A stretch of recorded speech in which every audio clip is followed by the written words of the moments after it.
దేవుని పరిశుద్ధ నామమునకు స్తుతి కలుగును గాక. ప్రియమైన దేవుని బిడ్డలారా, మరొకసారి మా యొక్క సియోను జీవము గల క్రీస్తు సువార్త పరిచరణకు మిమ్మల్ని అందరినీ ప్రేమపూర్వకంగా ఆహ్వానిస్తూ ఉన్నాం.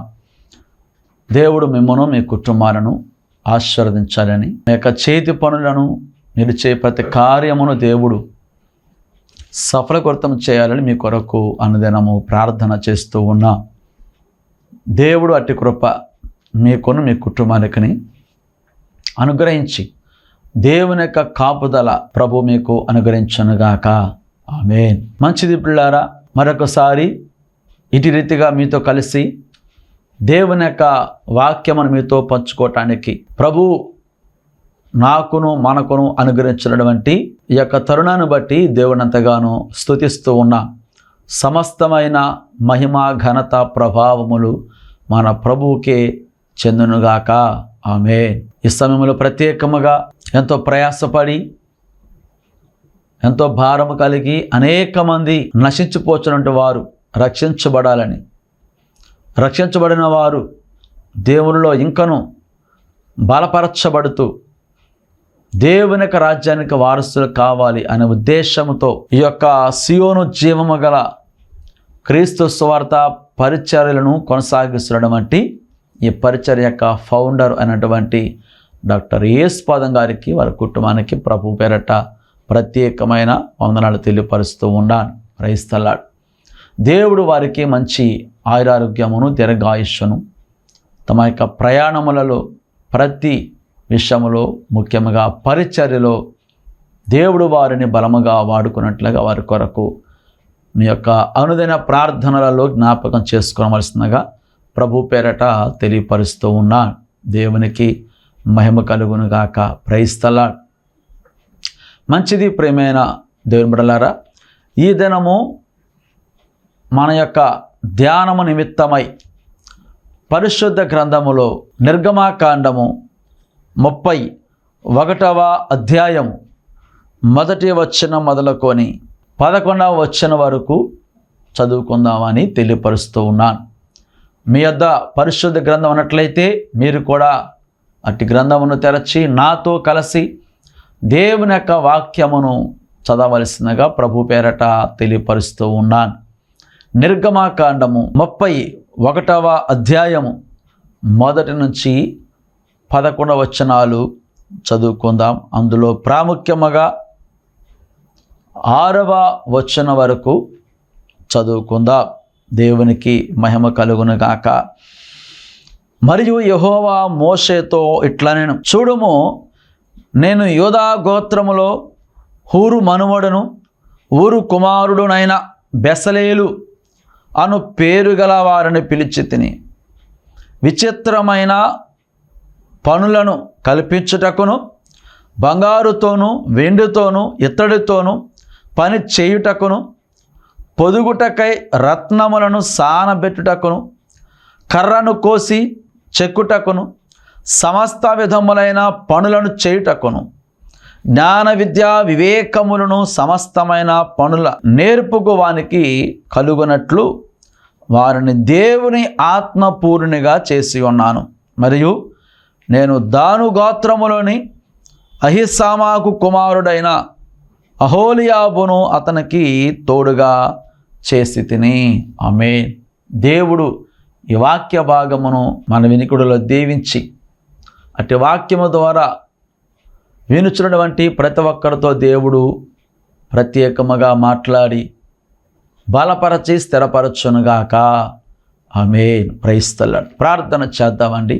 పరిశుద్ధుడా, ప్రేమగల మా తండ్రి, కృపగలన మా ప్రభువా, సర్వోన్నతుడా నీకే స్తుతులు చెల్లిస్తూ ఉన్నాం. తండ్రి, ఈ సమయంలో ఇదిగో మా ప్రభువా, మేము చదివినటువంటి లేఖన భాగమును మీ చేతులకు అప్పగిస్తూ ఉన్నాం.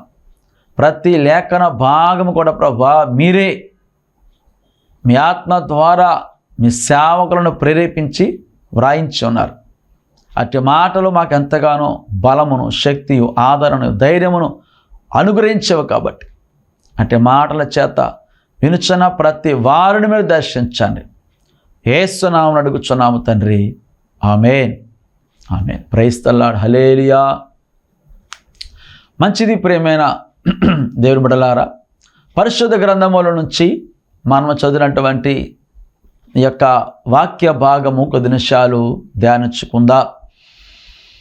ఆనాడు మనము గమనించినట్లయితే ఇశ్రాయేలీలు ఐగుప్తుల నుంచి వారు దేవుని సేవకుని ద్వారా అనగా దేవుని ద్వారా విడిపించబడి ఐగుప్తుల నుంచి వారు కనాను దేశమునకు ప్రయాణం చేస్తూ ఉన్నారు.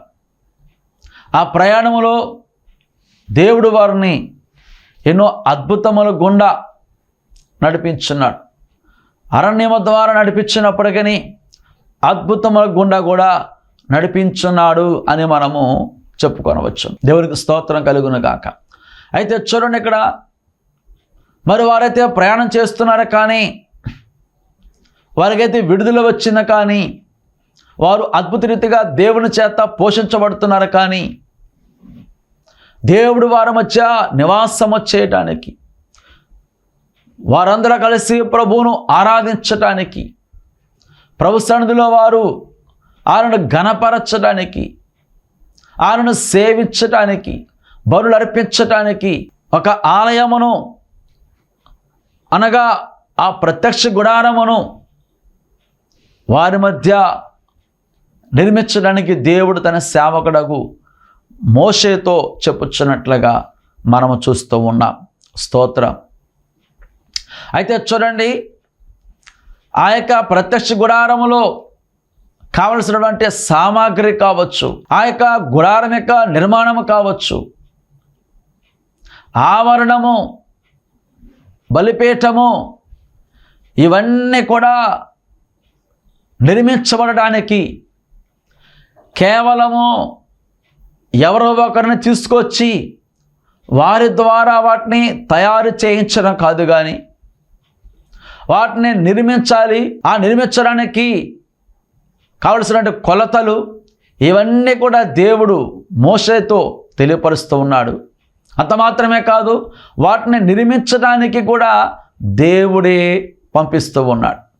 దేవుడు ఒక వ్యక్తిని ఎన్నుకొని ఉన్నాడు. దేవుడే ఒక వ్యక్తిని ప్రత్యేకపరుచుకొని ఉన్నాడు. దేవుడే ఆ వ్యక్తిని తన యొక్క ఆత్మపూర్ణుడిగా చేస్తున్నాడు. దేవుడు ఆ పని కొరకు ఆ వ్యక్తిని ప్రత్యేకపరుచున్నాడని ఈ భాగములో మనము గమనించవచ్చు. ఆయన పేరే యూదా గోత్రికుడును పూరు మనుమడను ఊరు కుమారుడునైన బెసలేలు అనేటువంటి పేరు గల వ్యక్తి అని మనం చదువుతున్నాం. ఆ వ్యక్తిని ఆ పని కొరకు పిలిచింది ఎవరో అంటే ఇశ్రాయేలు కాదు, కానీ లేక దైవజనునకు మోషే కాదు, కానీ దేవుడే ప్రత్యేకముగా జోక్యం చేసుకొని ఆ వ్యక్తిని ఆ పని కొరకు పిలిచినట్లుగా దేవుని యొక్క వాక్యములో మనం చదువుతూ ఉన్నాం. దేవునికి స్తోత్రం కలుగును గాక. కాబట్టి చూడండి, ఆ వ్యక్తి మనం గమనించినట్లయితే ఆయన దేవుని చేత పిలువబడి ఉన్నాడు. అంత మాత్రమే కాదు, బెసలేలు అనబడే మాటకు అర్థం మనం గమనించినట్లయితే దేవుని నీడలో అనేటువంటి భావం వస్తూ ఉంటుంది. కారణం ఏమిటంటే దేవుడే ఆ వ్యక్తిని తన యొక్క ఆత్మపూర్ణుడిగా చేస్తున్నాడు. దేవుడు ఆశించిన విధముగా ఏ పని చేయవలస్తున్నదో, వేటిని నిర్మించవలస్తున్నదో, ఏ విధముగా వాటిని సిద్ధపరచవలస్తున్నదో అవన్నీ చేయటానికి ఎవరు కూడా మరలా చేయజాలనంతగా ఆ వ్యక్తి మాత్రమే చేయగలిగే విధముగా దేవుడు ఆ వ్యక్తిని ఎన్నుకొని ఉన్నాడు. అంత మాత్రమే కాదు, ఆ పని చేయడానికి దేవుడట ఆ వ్యక్తిని ఆత్మపూర్ణుడిగా చేస్తున్నట్లుగా 5వ వచనముల మనము చదవచ్చును. దేవునికి స్తోత్రం కలుగును గాక. ఆ వ్యక్తిని గురించి ఇక్కడ మాత్రమే కాదు, కానీ మొదటి దినవృత్తాంతముల గ్రంథము 2వ అధ్యాయము 20వ వచనములను, అదేవిధముగా 2వ దినవృత్తాంతముల గ్రంథము 1వ అధ్యాయము 5వ వచనంలో కూడా ఆ వ్యక్తిని గురించి వ్రాయబడుతూ ఉన్నది. దేవునికి స్తోత్రం కలుగును గాక. చూడండి పిల్లారా, ఆ వ్యక్తి అయితే అందరికీ పరిచయం కాకపోవచ్చును, కానీ అసలు ఆ ప్రత్యక్ష గుడారం యొక్క నిర్మాణకుడు, అందులో ఉన్నటువంటి ఆ సామాగ్రి కావచ్చు, దేవుని యొక్క పనిముట్లు కావచ్చు, వాటన్నిటిని కూడా తయారు చేసినటువంటి వ్యక్తి ఈ యొక్క బెసలేలు అయి ఉన్నాడు. అయితే చూడండి, ఇక్కడ ప్రభు చెప్తున్నాడు కదా, అతను గురించి ఆ యొక్క పరిచయ భాగము మనం గమనించినట్లయితే, అతనట విచిత్రమైన పనులను కల్పించుటకును, బంగారుతోనూ వెండితోనూ ఇత్తడితోనూ పని చేయుటకును, పొదుగుటకై రత్నములను సానబెట్టుటకును, కర్రను కోసి చెక్కుటకును, సమస్త విధములైన పనులను చేయుటకును, జ్ఞాన విద్యా వివేకములను సమస్తమైన పనులు నేర్పుచు వానికి కలుగునట్లు వారిని దేవుని ఆత్మపురునిగా చేసి ఉన్నాను అని దేవుడే స్వయముగా మోషేతో తెలియపరుస్తూ ఉన్నాడు. దేవునికి స్తోత్రం కలుగును గాక. కాబట్టి చూడండి, ఇక్కడ మనం గమనించినట్లయితే ఆ పని కొరకు దేవుడు ఒక వ్యక్తిని ఎన్నుకొని ఉన్నాడు. ఆయన కూడా యూదా గోత్రం నుంచి వచ్చిన వాడై ఉంటూ ఉన్నాడు. దేవునికి స్తోత్రం కలుగును గాక. మోషే అయితే లేవి గోత్రం నుంచి వచ్చి ఉన్నాడు, కానీ ఈ యొక్క వ్యక్తి అయితే యూదా గోత్రం నుంచి వచ్చి ఉన్నాడు. అంత మాత్రమే కాదు, దేవుని యొక్క వాక్యం మనం గమనించినట్లయితే ఆ పని కొరకు దేవుడు ఆయన ప్రత్యేకపరుచున్నాడు, తన యొక్క ఆత్మ పూర్ణుడిగా చేస్తున్నాడు. ఆయన మాత్రమే కాదు, కానీ ఆ పనిని ఆయన తర్వాత కొనసాగించడానికి మరొక గోత్రములు ఉన్నటువంటి వ్యక్తిని, అనగా దాను గోత్రముల నుంచి అహిసామాకు కుమారుడైన అహోలియాబును దేవుడు తీసుకొని వచ్చినట్లుగా, అతనికి తోడు చేసినట్లుగా, అతని తర్వాత ఆ పనంతా కూడా అతనికి నేర్పించవలసినదిగా దేవుడు తనకు ఆజ్ఞాపించినట్లుగా మనం చూస్తూ ఉన్నాం. దేవునికి స్తోత్రం కలుగును గాక. ప్రైజ్ ది లార్డ్, హల్లెలూయా.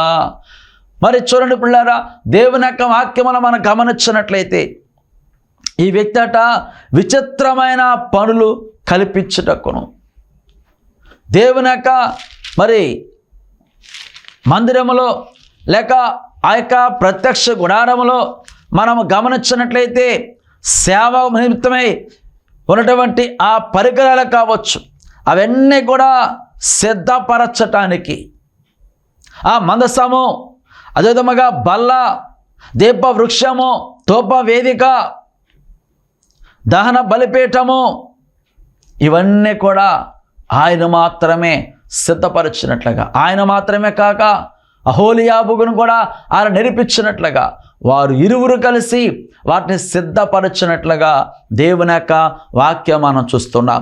ఈ వ్యక్తి అయితే మనము గమనించినట్లయితే ఇక్కడ వాక్యం సెలవిస్తుంది కదా, బంగారుతోనూ వెండితోనూ ఇత్తడితోనూ పని చేయటానికి నేర్పరితనము కలిగిన వాడని దేవుని యొక్క వాక్యములో మనం చూస్తున్నాం. బంగారము అనగా అది విలువైనది, దైవత్వమునకు సాదృశ్యముగా కనబడుచున్నది. వెండి అనగా అది పవిత్రతకు గుర్తుగా కనబడుచున్నది. ఇత్తడి అనగా దేవుని యొక్క వాక్యం మనం గమనించినట్లయితే అది శుద్ధి చేయుటకును మనకి సాదృశ్యముగా కనబడుచు ఉన్నది. దేవునికి స్తోత్రం కలుగును గాక. కాబట్టి చూడండి, దేవుని యొక్క వాక్యం మనం గమనించినట్లయితే ఆ యొక్క వస్తువులను కేవలము ఈ యొక్క వస్తువులతో మాత్రమే సిద్ధపరచవలసిస్తున్నది. దేవునికి స్తోత్రం కలుగును గాక. ఆ వ్యక్తి ఎలాగైతే దేవుని పని కొరకు ప్రత్యేకపరచబడి ఉన్నాడు, ఆ మందిరములో ఆయన మాత్రమే కాక ఆయన తర్వాత మరికొందరికి నేర్పవలసిస్తున్నదని దేవుని యొక్క వాక్యముల మనం చూస్తూ ఉన్నాం. దేవునికి స్తోత్రం కలుగును గాక.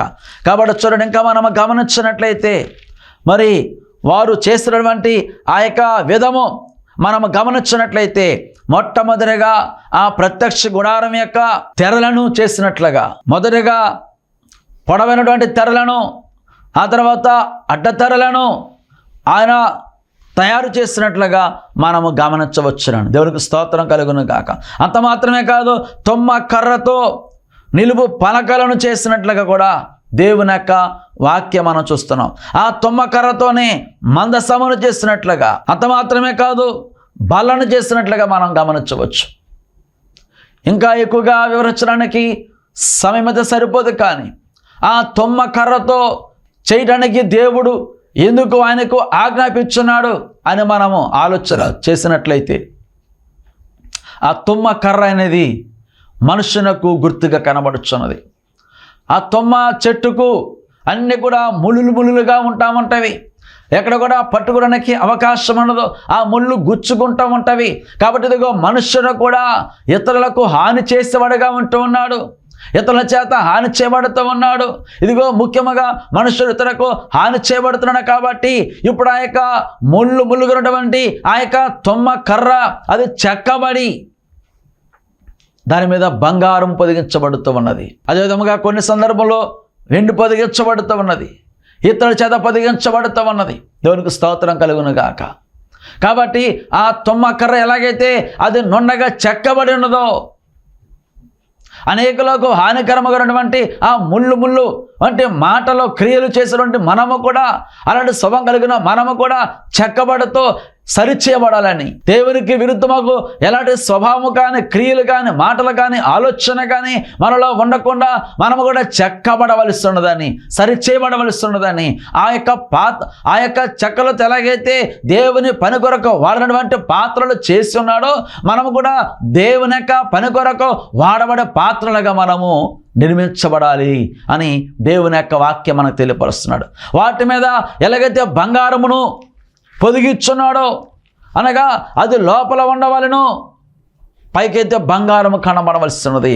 అనగా ఆ బంగారము ఎంతో విలువైనది, దైవత్వమునకు సాదృశ్యముగా ఉన్నది. కాబట్టి ఇదిగో అనేకులకు మనము కాదు కానీ ప్రభువును మనం కనపరచవలసి ఉన్నది.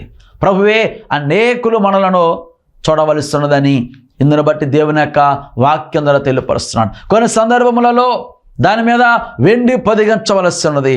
అది పవిత్రతకు గుర్తుగా ఉన్నది. ఆ తుమ్మకర్ర అంటే మనము చెక్కబడిన తర్వాత ఇదిగో పరిశుద్ధముగా జీవించవలసి ఉన్నది. అందుకే ఆ సందర్భంలో మనం గమనించినట్లయితే దేవుడు వారితో ప్రత్యేకంగా అన్నాడు కదా, ఇదిగో మేము పరిశుద్ధపరచువాడను నేనే అని ప్రభు స్వయముగా ఆ యొక్క ప్రజలతో మాట్లాడుచున్నాడు. కాబట్టి మన సొంతగా పవిత్ర పరచబడనేరము కానీ, మన క్రియల ద్వారా, మన ఆలోచన ద్వారా, మనక స్వప్రయత్నం ద్వారా మనకే మనం పవిత్రము కాలేము కానీ దేవుని ద్వారా మాత్రమే మనం పరిశుద్ధపరచబడుతూ ఉంటాం, పవిత్రులుగా చేయబడుతూ ఉంటాం. అందుకే ప్రభు అన్నారు కదా, ఇదిగో నేను పరిశుద్ధుడు గనక మీరును నా వలె పరిశుద్ధులై ఉండవలెను. దేవునికి స్తోత్రం కలుగును గాక. ప్రైజ్ ది లార్డ్, హల్లెలూయా. కాబట్టి చూడండి, అక్కడ దేవుని యొక్క వాక్యములో మనం గమనించినట్లయితే, అది మాత్రమే కాక దేవుని యొక్క వాక్యం మనం గమనించినట్లయితే మరి కొన్ని సందర్భములలో ఇతరుని కూడా పొదిగినట్లుగా మనము గమనించవచ్చునండి. దేవునికి స్తోత్రం కలుగును గాక. కాబట్టి అది ఎలాగైతే శుద్ధి చేసేదిగా ఉంటుందో, మనము దేవుని యొక్క వాక్యము ద్వారా శుద్ధి చేయబడుతుండాలని దేవుని యొక్క వాక్యం ద్వారా తెలియపరుస్తూ ఉన్నాను. దేవునికి స్తోత్రం కలుగును గాక. మరి ఆ యొక్క ప్రత్యక్ష గుడారములో ఉన్నటువంటి ప్రతి ఒక్క వస్తువును కూడా వారు సిద్ధపరిచి ఉన్నారు. ఆ పని కొరకు వారు ఎలాగైతే ప్రత్యేకపరచబడి ఉన్నారో, దేవుని యొక్క మందిరములో పని చేయడానికి, దేవునికి మందిరంలో పరిచర్య చేయడానికి, ఆయన యొక్క పనివారముగా ఉండటానికి, ఆయన యొక్క పరిచర్యలో పాలుభాగస్తులుగా ఉండటానికి మనము కూడా వారి వలె ప్రత్యేకముగా జీవించాలని, మనం మాత్రమే కాక ఇంకా మన తర్వాత వచ్చినటువంటి తరమునకు కూడా మనము నేర్పించవలసి ఉన్నది, మనము బోధించవలసి ఉన్నది. అది మన యొక్క కర్తవ్యమని దేవుని యొక్క వాక్యం మనకి తెలియపరుస్తున్నాడు. దేవునికి స్తోత్రం కలుగును గాక. ఆ వ్యక్తి ఎలాగైతే ఇదిగో దేవుని యొక్క ఆత్మపూరుడిగా ఉంటున్నాడో, ఆ పని చేయడానికి ఎక్కడ కూడా తన సొంత ఆలోచన చేత చేయలేదు, తన యొక్క స్వభావం ఉపయోగించలేదు, తన యొక్క మానవ స్వభావం ఉపయోగించలేదు, తన యొక్క ఆలోచన ఉపయోగించలేదు. అవన్నీ కూడా ఆ విచిత్రమైన పని చేయడానికి, ఆ యొక్క వెండి బంగారు ఇత్తడి మరి సమస్త పని చేయడానికి, అవన్నీ చేయడానికి దేవుడు ఆ వ్యక్తిని ఆత్మపూరుడిగా చేసినట్లుగా దేవుని యొక్క వాక్యం మనకు తెలియపరుస్తుంది. కాబట్టి ఇదిగో ప్రియమైన దేవుని జనాంగమా, దేవుని యొక్క పరిచర్యలో ఉండటానికి లేక దేవుని యొక్క మందిరంలో పని చేయడానికి మనము దేవుని యొక్క ఆత్మపూర్ణముగా ఉండవలసిస్తున్నది. మన సొంత ఆలోచనతో ఉండటము కాదు.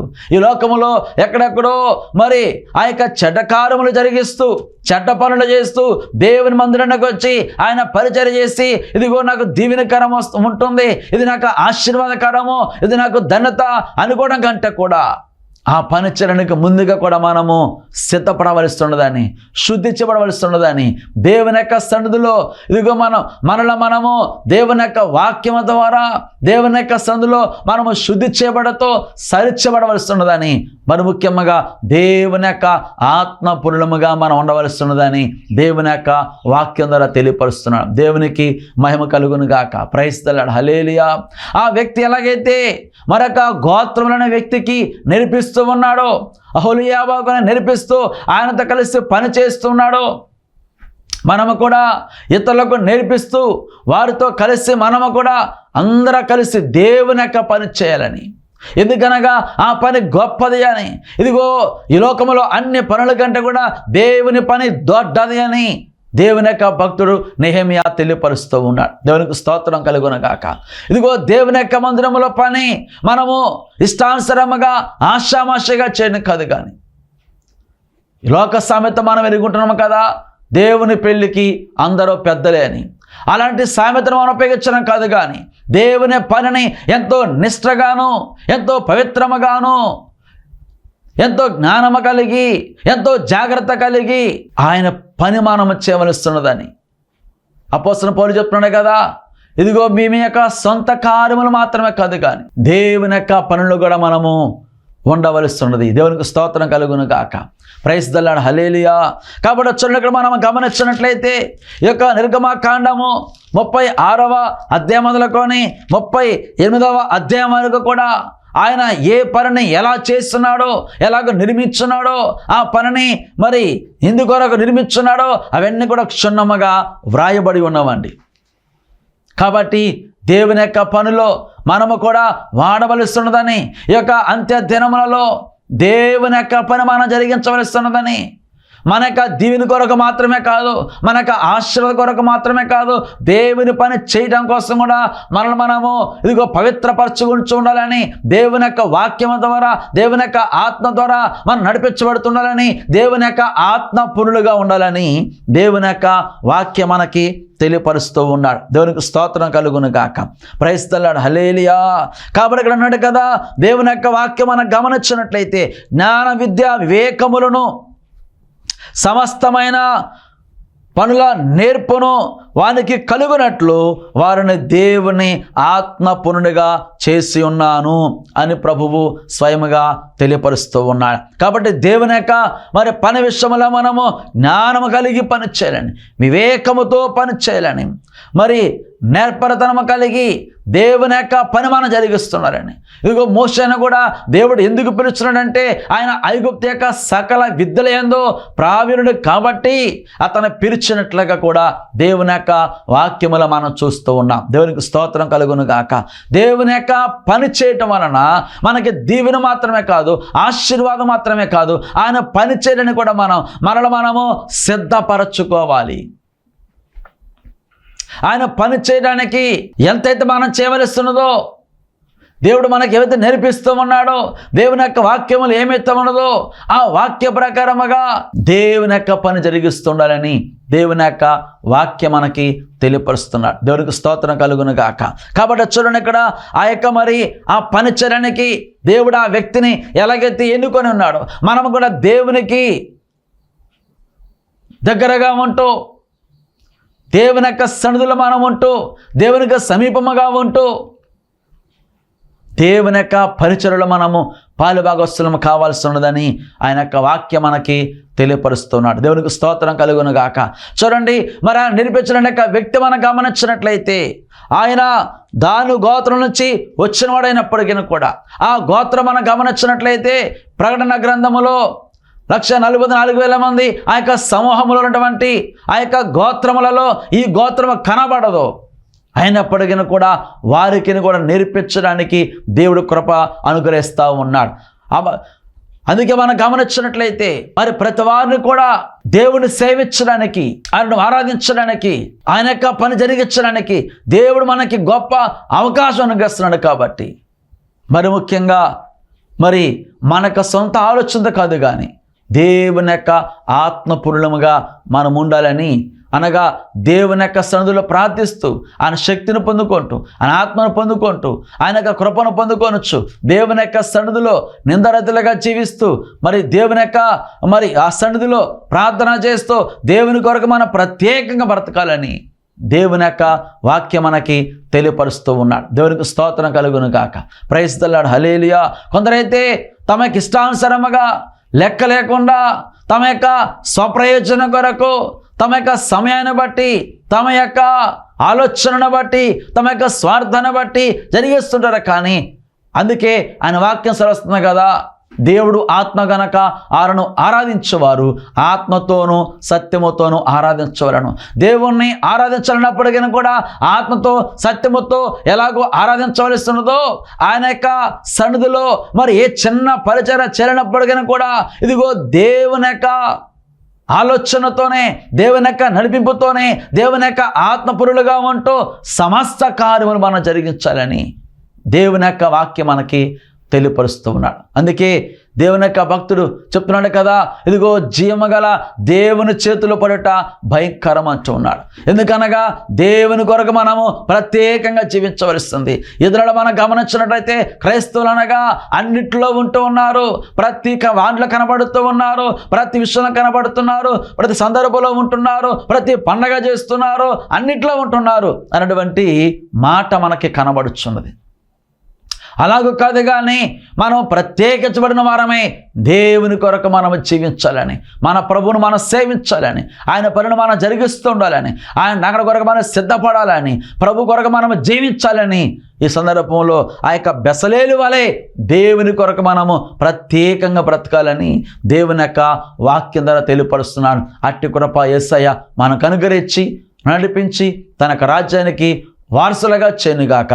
దేవుడు తన యొక్క ఆత్మపురులుగా మనందరినీ నడిపించునుగాక. మనమందరం కూడా దేవుని సన్నిధిలో కనబడుతూ ప్రభువుని సేవించుదముగాక. ఆమేన్, ఆమేన్. దేవుడి మాటలు దీవించునుగాక. ప్రార్థన చేత.